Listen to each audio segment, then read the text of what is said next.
முதல் வாசகம் திருத்தூதர் பணிகள் அதிகாரம் 15 திருவசனங்கள் 22 தொடக்கம் 31 அந்நாள்களில் திருத்தூதர்களும் மூப்பர்களும் திருச்சபையினர் அனைவரும் தம்முள் சிலரை தெரிந்தெடுத்து அவர்களை பவுலோடும் பர்னபாவோடும் அந்தியோக்கியாவுக்கு அனுப்புவது என்று தீர்மானித்தனர்.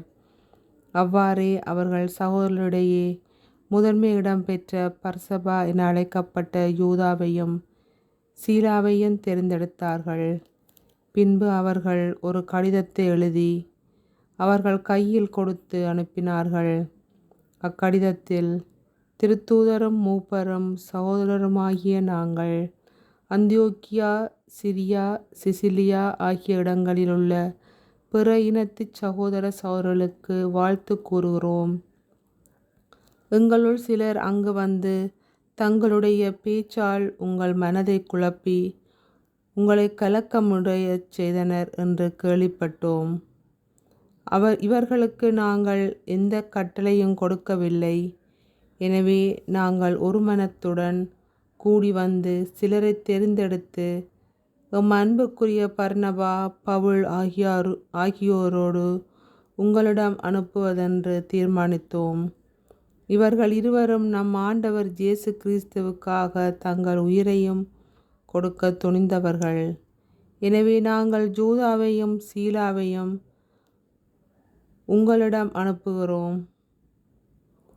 அவர்கள் நாங்கள் எழுதுகிற இவற்றை தங்கள் வாய்மொழி மூலம் உங்களுக்கு அறிவிப்பார்கள்.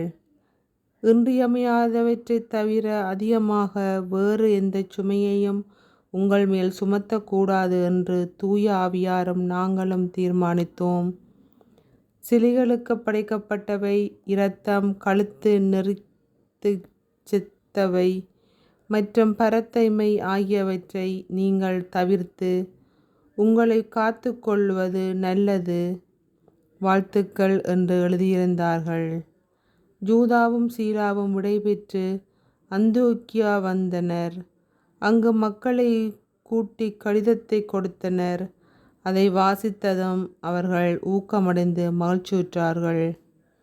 இது ஆண்டவரின் அருள்வாக்கு. கிறிஸ்துவே உமக்கு புகழ். திருப்பாடல். என் தலைவரே, மக்களினங்களிடையே உமக்கு நன்றி செலுத்துவேன்.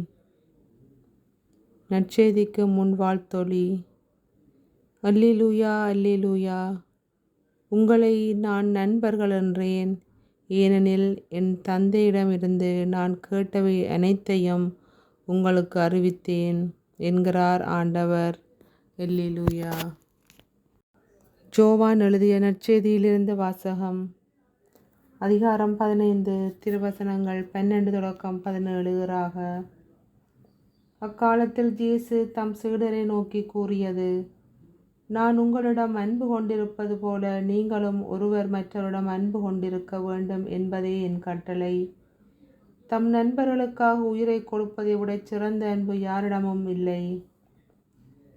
நான் கட்டளையிடுவதை எல்லாம் நீங்கள் செய்தால் நீங்கள் என் நண்பர்களாய் இருப்பீர்கள். இனி நான் உங்களை பணியாளர் என்று சொல்ல மாட்டேன், ஏனெனில் தம் தலைவர் செய்வது இன்னது என்று பணியாளருக்கு தெரியாது.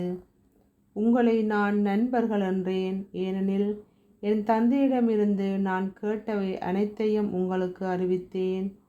நீங்கள் என்னை தெரிந்து கொள்ளவில்லை, நான் தான் உங்களை தெரிந்து கொண்டேன். நீங்கள் கனி தரவும் நீங்கள் தரும் கனி நிலைத்திருக்கவும் உங்களை ஏற்படுத்தினேன். ஆகவே நீங்கள் என் பெயரால் தந்தையிடம் கேட்பதையெல்லாம் அவர் உங்களுக்கு கொடுப்பார். நீங்கள் ஒருவர் மற்றவரிடம் அன்பு கொள்ள வேண்டும் என்பதே என் கட்டளை. இது ஆண்டவரின் அருள்வாக்கு. கிறிஸ்துவே உமக்கு புகழ்.